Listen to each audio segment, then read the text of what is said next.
how can we talk about what kind of men can we be? What kind of men do we dream of? What kind of men do we need to make a better world? And then we can also address, like, maybe I wasn't always the man I was supposed to be, and also be part of well, a healing process, I think. There is a lot of... I have a follow-up question, because this is something that is mind-boggling to me. We talk about education. And we always talk about primary school, maybe high school education, but I feel I'm surrounded by men who really should go on some comprehensive education. So how can we work on, let's say, the 30-plus guys who want to be a good guy? Because we send women on training to take space, to be a public speaker, to be a good negotiator, and men, they do this and they don't have to do anything. I see you nodding. Do you work on, I mean, what can we do there? Well, we love to work on that specific group, because that's also like the role models you want to have in society. It's the influencers. At this moment, one of the few things we can do, we have this weekend every year in October, and we say about 25 men really want to come and be, like, really be a part of the solution. We can train them, we can work together, but that's 25 a year. Well, you now have a new friend on the Zuidas. Yeah, I would love to. That's where the money like, is. Yeah, like do 250 men from ABN AMRO. That would make a change. Yeah. No, but no kidding. I mean, they are prisoners of the man box, yeah. and they could learn. Huh? But I mean, I'm going to leave it at this, and then I'm going to Jan, who is already in starting position. Jan Reinders, I think you're. Yeah, I don't know how to call you, but for me, you're a shining light of somebody who is really a good guy. Tell us what you did and where we can learn, how we can learn from your experience. We also interviewed you for the report, and I think you recognize maybe some words of yourself in the report, so thank you for that. Please, the floor is yours. Thank you. Well, I work as independent activist, consultant, lecturer occasionally, and I'm part of the larger international Man Engage Alliance. Now, that's an alliance not of man, but of women, man, and all the other non-binary diversities you can think of all around the world. At this moment in about 90 countries, some 900 organizations. In Europe, about 28 countries now. And it's different organizations and individual members. And what we do, actually, we take as a principle the feminist adagio, feminists want system change. That's our principle. Now, if you want system change, you have to address patriarchy. If you address patriarchy, you have to acknowledge that everyone is gendered, not just women. Everyone is gendered. And that your gendered behavior is not in your DNA, which means we can change it. Which means changing nappies is not something that women have in their DNA and men cannot do it. We can all do it, and we need to do it. And if you do start doing, in fact, when I became father, I was at home for the first 8 months. On principle, I wanted that. That also means that you can bond as a father much easier than we had 2 days of paternity leave here in the Netherlands until a few years ago, 2 years ago. So what we say as a Man Engage Alliance, we have to work on all these different issues of gender-based violence, but also other injustices based on gender differences, economic injustice, environmental injustice. So you find different organizations in different countries focusing on different issues, but the principle is the same. Do away with patriarchy, and to do that, men have to acknowledge that their behavior is not in the DNA, and they're in a straitjacket as much as women are. Women always know that. Men usually don't recognize how much this straitjacket is hurting them. So in our approach is, what's in it for man? And the more you bring men on board in a positive way, and you don't push them away like, oh, you're a dirty man. No, bring them on board positive, what they can learn and what they can benefit from, they will start actually joining hands and be part of the solution.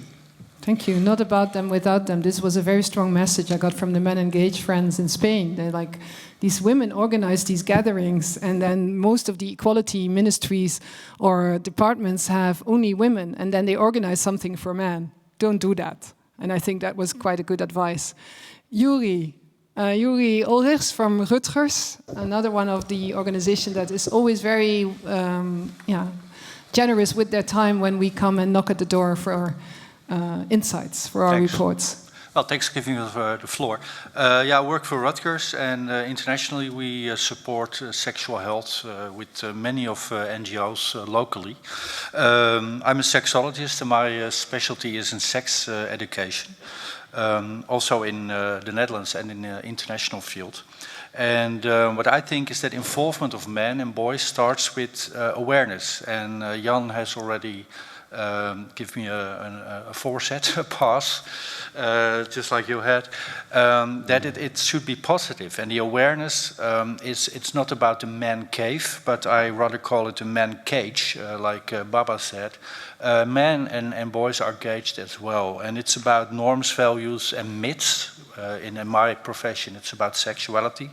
That make some boys and men make wrong mistakes, or they make mistakes. And by teaching them about what is a myth, what are norms and values, and what are the privileges, you can change them, especially when they learn that they have shared benefits with all other genders. Sorry.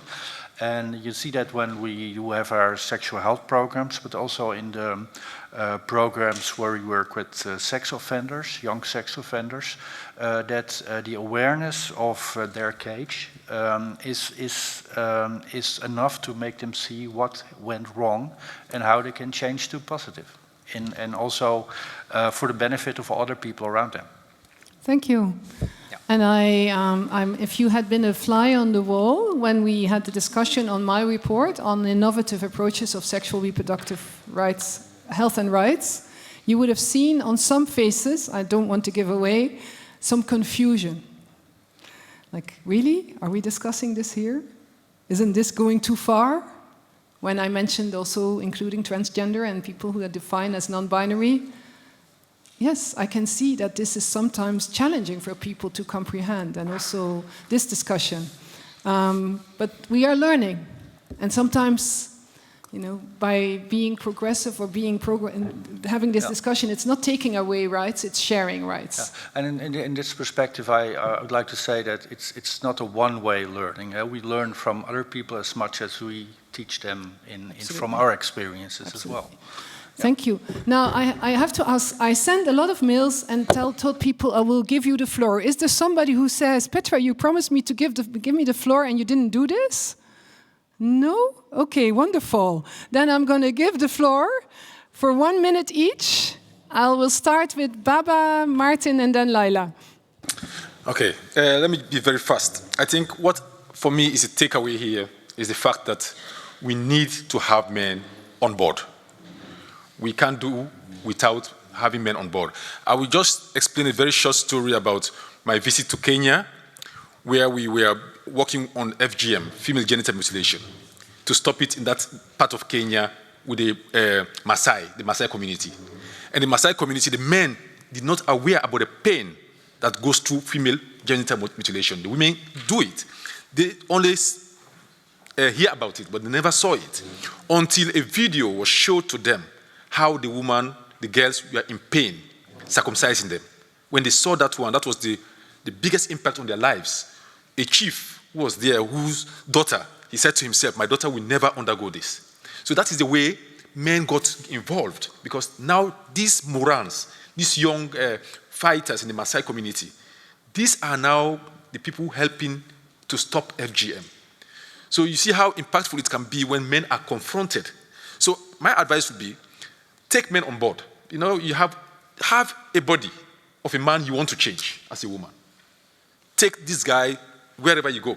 When there is conferences on women things, bring that person on board. Because the more we get engaged, the more we change. Because for myself, I changed because I have 2 daughters. And I said to myself, I can't allow my daughter to undergo pain. I can't allow my daughters to be treated badly because I love them. So if I love my daughters, then I should love other women. I should love the pain. I should love to see the pain go away of other women. So the empathy of men, we should touch on the empathy of men to get them involved. We should touch on the empathy and compassion of men. And we are all aware that some people are very taken by people such as Andrew Tate, who say exactly the opposite, and they get a lot of attention, So I think we have a great task at hand to show that actually the majority of men are willing to change, and they don't say things like, I'm dominant, I'm the boss because I'm the man. So thank you very much for sharing this with us. Maarten. Yeah, I'll keep it very short. To me, I thought the big takeaway here for me is sharing rights, what you just said. I think officially I'm a negotiations expert, and I think any negotiation that is stuck or when you're basically not moving forward is solved by sharing influence. So basically, when you start to share influence, that's when you see trust building up, and that's where you see movement coming back into negotiations. So, sorry to make this bridge towards negotiations, but to me, this I think is the key to success. Basically saying if men are hurt by the straitjacket they are in as well, then let's make sure to get them out of it by sharing this influence, sharing these rights, and move forward, which could be beneficial to everybody. We will have thank you very much, we will have the Feminist March on the 5th of March here in the Netherlands, and I know that there will be big boards again with saying men of quality can deal with equality, and more rights for me doesn't mean less rights for you, but now how to implement it. But thank you very much, Maarten. And I think we will have some drinks afterwards, so I think there are some people who want to connect with you. I can already tell that, so you will be the popular guy competition with Maarten. Yeah, Laila, closing words. Yes, thank you. Actually, I was struck by a sentence that Bart said. What kind of men do we need to have a better world? Caring men. And it also goes to women and perhaps also specifically to mothers to raise their boys to be caring. I remembered one documentary about femicide in Mexico, which is really relevant there. And what struck me was that women actually said, it's a sign of love that my husband beats me. That's actually so ingrained in the thinking that it's not only men that needs to change, but sometimes also women, to make sure that we raise caring boys to end up to have caring men, to have a better world for all of us. And I'm very competitive, actually. So also with my sons, so it's actually me who needs to be more like...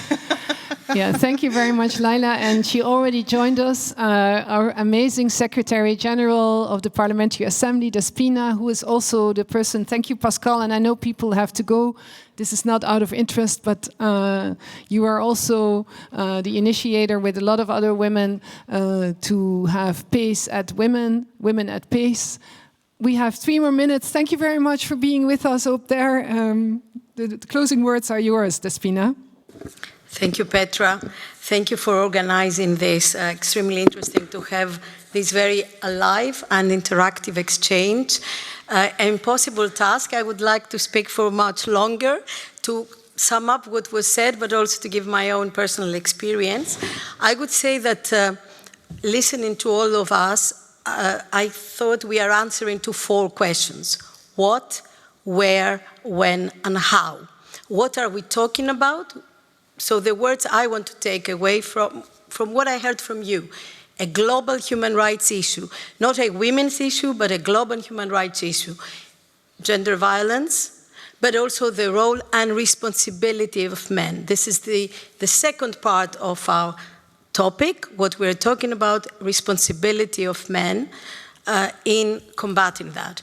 But I would like to add 1 sentence, responsibility of women, taking it up from what Laila just said. Responsibility of women as mothers, as wives, girlfriends, partners, friends, sisters. And this brings me to where and when. Where? Home. From the first day that the baby is born. I heard about kitchen table, I heard about bed, and I heard about the fact that characters are formed before the age of 6, so at a very early age. Home is the first place, I think, where things have to change. School, workplace, and then the institutions. The institutional responsibility of parliaments and governments who have to legislate, to implement legislation. They have also a responsibility.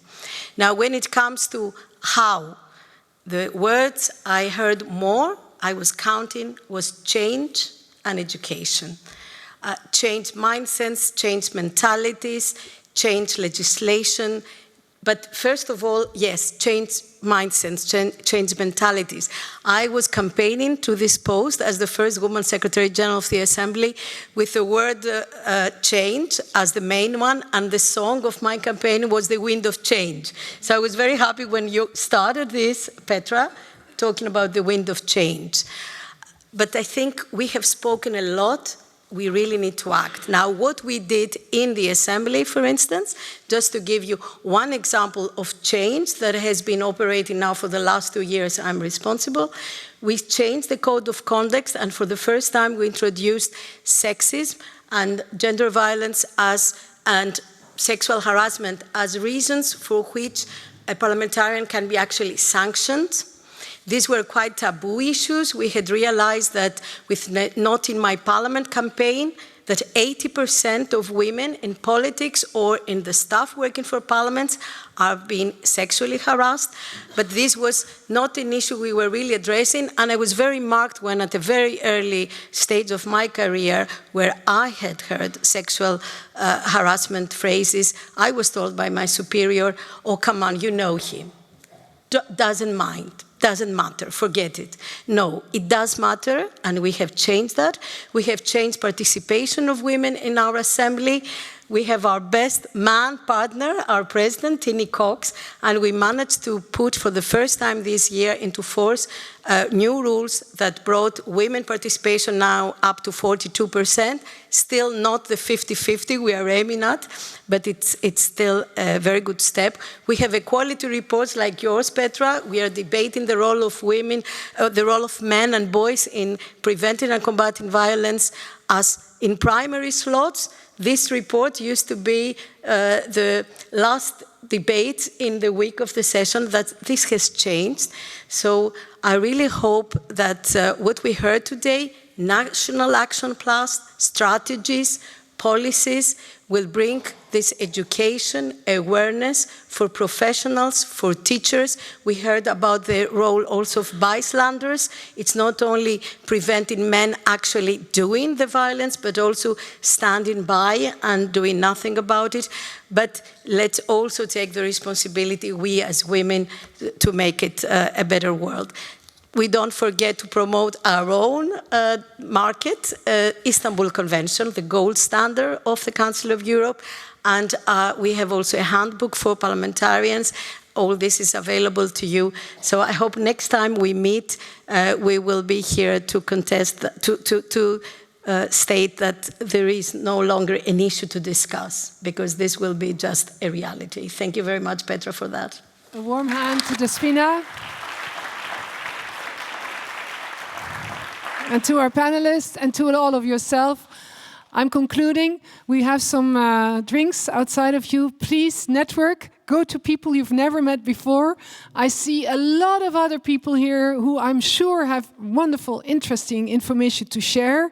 So I think we need to have another event. I'm looking at the wonderful people here in the front. Maybe the Ministry of Education. Tini, maybe we can do something as a follow-up with the members of Dutch Parliament. I know this is just the beginning of discussion. I also see some young people in the crowd who maybe thought we can't raise the hand. If I had one more half hour, no. Let's go for a drink. Thank you very much.